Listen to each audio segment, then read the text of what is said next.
เอ่ยครับเอ่ยครับเอ่ยอุ้งอิงครับเอ่ยนายกแพทองท่านเอ่ยนายกครับอันนี้คือเสียงเกษตรกรชาวนาเด้อครับเด้อขอเข้าตันละหมื่นได้บ่เข้าหน้าปังใจไรละพันละไปเข้าหน้าปีลูกน้องก็ว่าจะให้ไรละ2,000จะให้ตอนใดครับสิ้นปีก่อนบอกครับเกษตรกรชาวนาเดือดร้อนเด้อครับเด้อ เอากราบสวัสดีครับ FC พี่น้องเกษตรกรชาวไร่ชาวนาเกษตรกรบ่ว่าจะเป็นชาวสวนก็ดีพยาการมี ว้ายแฟ้มภาพแฟ้มข่าวเสียงอ่อนๆจากท่านโจอี้นะครับเนาะเกษตรกรชาวนาจังหวัดภาคกลางเพิ่นอ่อนไปถึงท่านนายกแพทองท่านชินวัตรขอเข้าตันละหมื่นแล้วหรือว่าน้ำมันให้ราคาลดลงตอนนี้มันโอ้ย40ปลายแล้วเด้จะ50แล้วเด้อ39 40แล้ว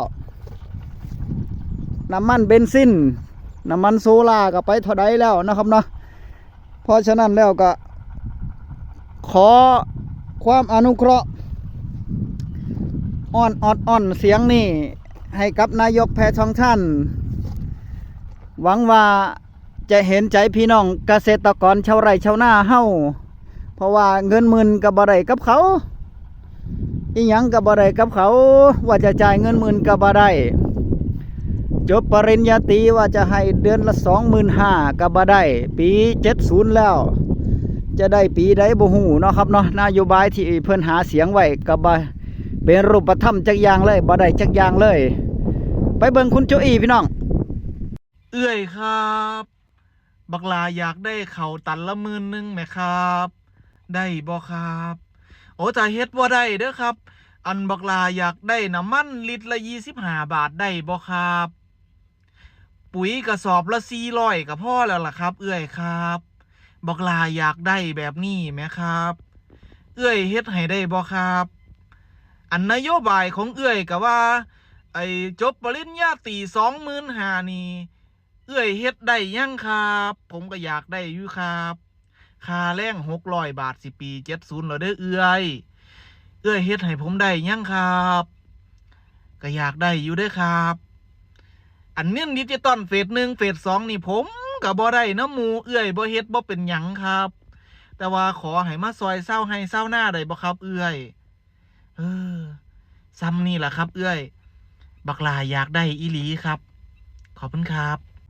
นั่นแหละคือท่านโจอี้นี่เป็นเกษตรกรชาวไร่ชาวนาพี่น้องเพิ่นขายข้าวไรเบอรี่น้ำแล้วก็ขายข้าว หลายๆอย่าง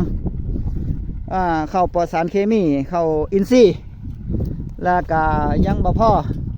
เป็นกระบอกเสียงที่ผ่านมาเนาะครับเนาะเพิ่นเป็นกระบอกเสียงให้กับเกษตรกรชาวนาเฮาหลายๆด้านบ่ว่าจะเป็น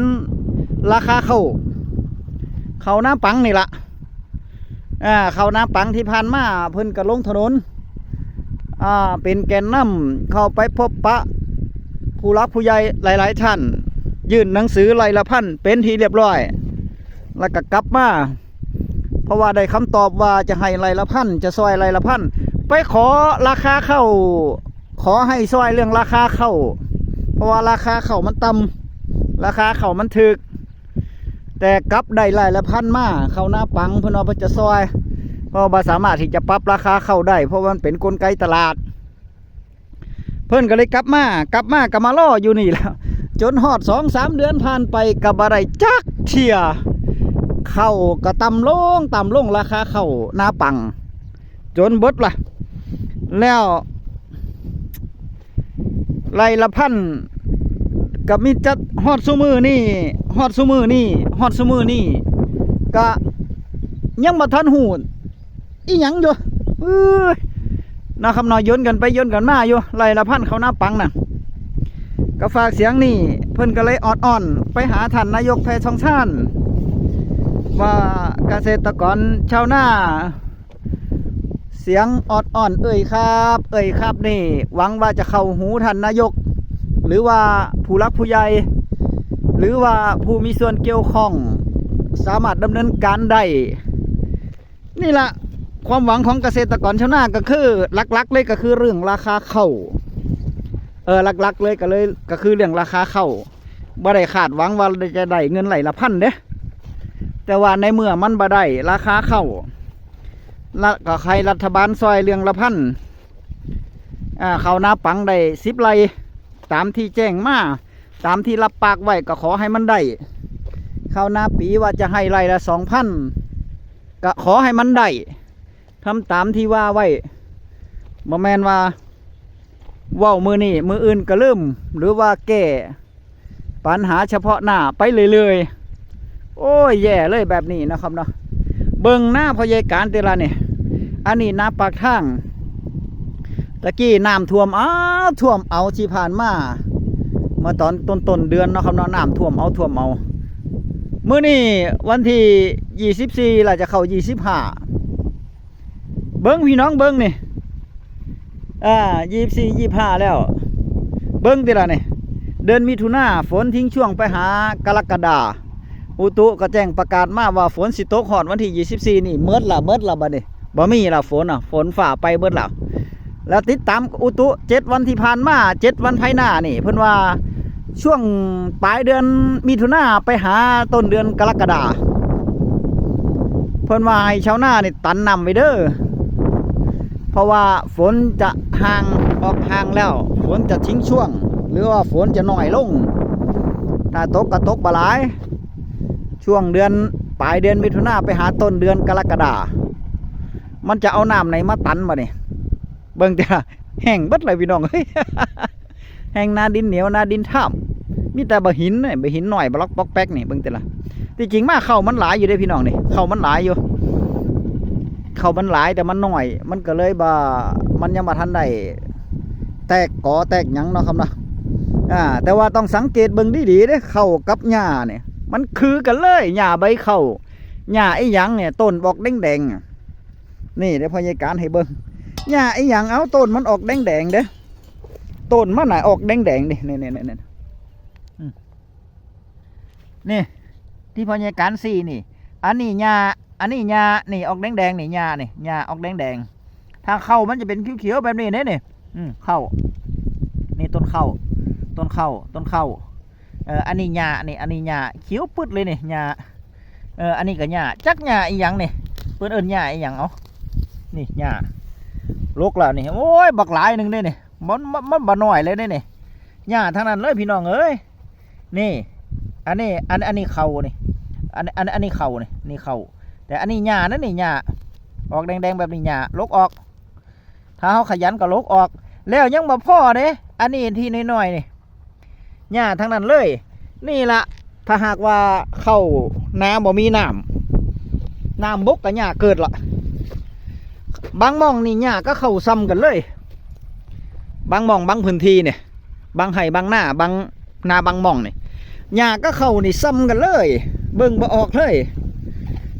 เบิ่งไกลๆนี่เพียงกันลิบเขียวปื้อๆเด้ว่างามพอไปเบิ่งแล้วเอ้ยมันบ่แม่นเขาตัวนี้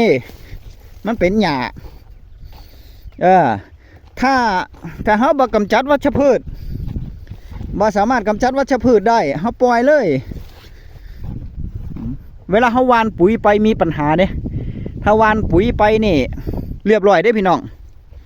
เรียบร้อยเลยมันแบ่งเอาไปกินมันแย่งเอาไปกินบัดมันแย่งอาหารของต้นข้าวเฮาไปกินบัดบัดนี้บ่ว่าทรัพยากรแร่ธาตุในดินหรือว่าเฮาหว่านปุ๋ยไว้จังซี่นี่มันเอาไปกิน เพราะฉะนั้นก็ถ้ามีแห้งมีกำลังแต่ว่ามันก็จะเพิ่มต้นทุนเฮาเด้เฮาก็ซื้อยากำจัดวัชพืชน่ะเอ